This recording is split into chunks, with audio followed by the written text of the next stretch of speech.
Alright, balik lagi sama gua, masih di channel gua juga. Oke, jadi hari ini gua mau mengupdate sedikit soal helm ini ya, SMK Retro yang grafisnya Inferno ini, yang api-api nih, biar biar galak gitu ya. Biar panas. Oke. Jadi setelah pemakaian kurang lebih 6 hari lah ya. Ini hari ke-6. Gue pakai helm ini udah cukup jauh juga. Ini tiap hari gue pakai selama masa apa ya, ngetes helm gitu. Jadi udah gue pakai dalam apa, jarak dekat gitu, jarak jauh. Waktu itu ke kafe dari pagi hari, terus siang-siang bolong juga ya, lagi panas-panasnya. Tapi sebelum gue lanjutin videonya, seperti biasa, disclaimer dulu. Helm di video ini tidak disponsori atau bekerja sama dengan pihak manapun. Jadi helm ini gue beli dengan uang gue pribadi. Buat kalian yang belum subscribe, jangan lupa subscribe dulu. Oke, jadi gimana feel-nya, vibes-nya? Asik, vibes. Setelah pakai helm ini kurang lebih hampir 1 minggu ya. Oke, jadi nilai positifnya dulu deh. Nilai positif dari helm ini yang cukup mengejutkan gue adalah, walaupun waktu saat unboxing gitu ya, gue merasa helm ini gitu aja gitu ya, helm bagus yang tidak punya fitur gitu, yang miskin fitur. Ternyata pas gue pakai ini, helm cukup nyaman. Nilai positifnya pertama di situ. Jadi gue pakai ini helm memang bagian cheek pad sampai ke samping itu memang agak ketat waktu awal make gitu. Cuman setelah beberapa kali gue pakai beberapa hari gitu ya, mulai nyaman, mulai terbiasa. Tapi memang bagian atas nih ya, bagian jidat gitu ya, itu memang terasa agak longgar gitu. Tapi tidak mengurangi faktor kenyamanannya. Jadi gue waktu itu ke cafe itu kurang lebih 1 jam lah. Kalau bawa motor lagi santai gitu, kurang lebih 1 jam, kena macet-macet dikit. Nah itu gue tidak merasakan ada yang aneh, ada yang bikin sakit kepala atau bikin pegel pipi gitu ya, rahang gitu, itu nggak ada masalah. Lalu poin positif keduanya adalah yang cukup mengejutkan gue waktu pertama kali gue pakai helm ini adalah visornya. Jadi waktu baru hari pertama gue pakai helm ini, visornya bening banget men. Jadi pas gue pasang helmnya gitu ya, pas gue pakai helmnya, terus gue tutup visornya, gue mau jalan gitu, gue kaget kayak, wah bening banget ini helm. Jadi visornya bagus. Tapi menurut gue ya itu nilai positif yang rada abu-abu ya, rada ragu gitu. Karena apa? Ya karena mengingat harganya juga udah 1 jutaan kan. Jadi menurut gue sebuah hal yang wajar sih. Tapi karena kemarin gue sempat nge-review helm-helm budget gitu ya, yang visornya juga seadanya. Begitu pakai visor ini, visor yang agak bagusan lagi, gue langsung kaget gitu kayak, wah bening banget ini helm. Lalu poin berikutnya yang menurut gue nilai positif dari helm ini adalah helm ini adem, serius.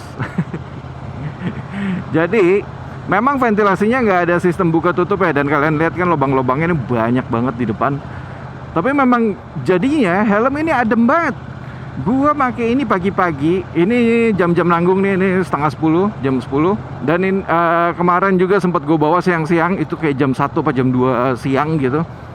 Itu tuh kayak gua balik gitu ya, perjalanan 1 jam siang-siang, gua tidak merasakan keringetan gitu kepala gua.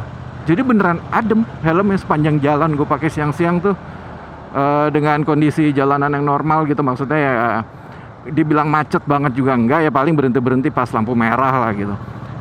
Tapi gue nggak keringetan, jadi gue cukup terpukau gitu dengan helm ini. Ternyata helmnya adem. Nah, kalau menurut gue itu karena ventilasinya memang sistemnya open gitu ya, kebuka dan banyak lubangnya, dan memang berasa banget dinginnya itu tuh berasa di bagian depan. Jadi mungkin dari ventilasi yang di sini nih, yang lubang-lubang ini. Nah, kan waktu unboxing di video pertama gue itu, gue juga sempat mempertanyakan IPS foamnya yang tidak bolong di ventilasi atas ya, dia nggak bolong. Tapi ternyata itu nggak bikin pengap gitu. Gue nggak tahu gimana caranya, mungkin apa mereka dialirin ke bawah gitu kan, karena ya seperti di video pertama kan gue bilang, jadi dari lubang batok ini IPS foamnya tuh nggak bolong. Jadi kan angin itu pasti mau nggak mau, udara gitu ya, itu pasti larinya tuh ke bawah gitu, ke arah visor. Nah tapi ternyata it works. Ternyata helmnya nggak panas, men. Jadi ya nggak keringetan gitu gue bawa jalan helm ini. Lalu menurut gue juga ya, ini menurut gue aja gitu. Karena pemilihan bahannya, kalau kalian lihat helm-helm bergaya retro seperti gue lupa, Ink Trooper, lalu mungkin JP Rocker gitu-gitu ya. Helm-helm yang bergaya retro biasanya bagian dalamnya itu mereka pakai warnanya kayak warna template gitu ya, warnanya pasti coklat sama hitam. Tapi yang jadi pemikiran gua adalah mungkin karena pemilihan bahannya. Kalau helm lain kan biasanya warna coklat dan hitamnya itu pakai ini ya, pakai synthetic leather gitu untuk bagian dalamnya. Nah, synthetic leather itu kan memang terlihat lebih elegan gitu, lebih mahal, terlihat lebih mewah. Tapi memang itu bikin lebih gerah gitu ya, apalagi kalau nempel ke kulit. Jadi bikin keringetan gitu. Seperti kayak jok mobil atau kursi gaming. Gue biasanya kursi gaming tuh gue punya dulu, sempat pakai kursi gaming ya di rumah. Dan itu kalau dipakai lama itu bikin punggung tuh nempel gitu, keringetan. Mungkin ini helm jadi nggak berasa panas, nggak bikin keringetan karena pemilihan bahannya, walaupun warnanya tetap yang dipilih warna standar helm retro klasik gitu, warna coklat dan hitam. Tapi dia kan bahannya masih bahan kain biasa ya, kain yang halus gitu. Tapi itu malah bikin jadi adem gitu helmnya. Ya gue nggak tahu sih, ini teori gue doang ya. Cuman menurut gue sih kayak gitu, karena pemilihan bahannya yang masih pakai kain licin gitu, jadi nggak bikin helmnya berasa panas gitu. Tapi kalau ada kelebihan pastinya juga ada kekurangan.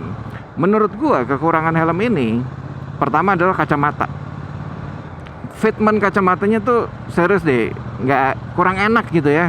Gue nggak bilang nggak enak lah, kesannya kasar banget, tapi kurang enak. Jadi masih bisa dipakai, tapi kurang pas gitu.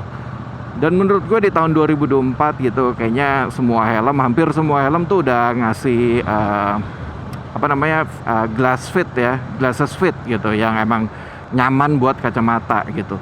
Dan helm ini kurang nyaman sih kalau pakai kacamata, masukinnya susah. Terus kalaupun masuk gitu, pas sudah masuk gitu, dia duduknya tuh nggak terlalu pas gitu. Jadi kayak kurang enak aja untuk pemakai kacamata. Lalu kekurangan kedua ya mungkin ini salah satu faktor yang terbesar ya, yang paling berasanya adalah helm ini agak berisik gitu. Berisiknya tapi bukan berisik kendaraan gitu, bukan, tapi berisik angin gitu. Suara angin tuh masuk kenceng banget, jadinya berisik. Ini kayak gue nih lagi santai aja nih, kayak 50-an 60. Nah ini yang gue ngehin ya, itu di sekitar speed 50 mau ke 60. Nah itu tuh mulai berasa suara angin tuh masuk, dan suaranya tuh berantakan. Jadi bukan suara yang kayak helm-helm cacat yang beberapa helm yang pernah gue review yang bunyi kayak orang bersiul gitu, yang wiuing gitu ya. Nggak yang kayak gitu, cuman emang suara angin masuk aja. Suara angin masuk yang besar gitu, kayak wuh gitu. Jadi kayak terus di bagian telinga lo tuh kedengeran banget, dan angin tuh berasa banget masuk dari bawah, dari chin ini sama dari depan. Jadi memang ya jadi plus minus gitu ya. Nilai plusnya, nilai positifnya adalah helmnya jadi berasa adem karena angin banyak banget yang masuk. Tapi nilai minusnya karena dia nggak punya chin curtain, karena ada beberapa helm retro itu ngasih chin curtain juga. Kalau ini kan nggak ada chin curtainnya ya, jadi beneran angin tuh brutal gitu masuk ya. Oh ya, sama terakhir menurut gua kekurangannya adalah memang field of view-nya ya. Sudut pandangnya ini untuk vertikalnya ini memang rada kurang. Jadi memang gua tidak merekomendasikan helm ini untuk kalian yang hobinya tuck in, hobinya balap-balap, nunduk-nunduk kayak begini nih. Nah itu udah nggak kelihatan depannya, segitu aja udah nggak kelihatan tuh depannya. Padahal gue belum nempel ke tank ya, ke tangki gitu. Gue tidak bisa merekomendasikan helm ini untuk kalian yang mungkin suka nunduk-nunduk bawa motornya. Wah itu susah banget, nggak kelihatan depannya. Ya itu menurut gue sih kekurangannya itu. Jadi ada nilai positif, ada nilai negatifnya juga. Ya seimbang lah, karena memang tidak ada helm yang sempurna ya, karena kesempurnaan itu cuma milik yang di atas. Anjing, jokes bapak-bapak banget gue. Oke lah, Gua rasa cukup sekian hari ini. Gua rasa itu aja yang bisa gua update soal helm ini ya. Thank you banget buat kalian yang udah subscribe di channel gua. Thank you banget yang udah nonton. Thank you banget yang udah nge-like, udah komen gitu. Buat yang belum subscribe, jangan lupa di-subscribe. Semoga video ini bermanfaat untuk kita semua. Semoga video ini bermanfaat juga terutama untuk kalian yang lagi cari-cari helm dan mungkin lagi memantau helm ini SMK Retro. Gue rasa sekian hari ini. Kalau kalian menonton video-video gue yang lain, nanti kalian tinggal klik aja di sebelah sini atau di sebelah sini seperti biasa. Thank you banget. Nanti kita ketemu lagi di video-video gue berikutnya. Thank you guys. Bye-bye.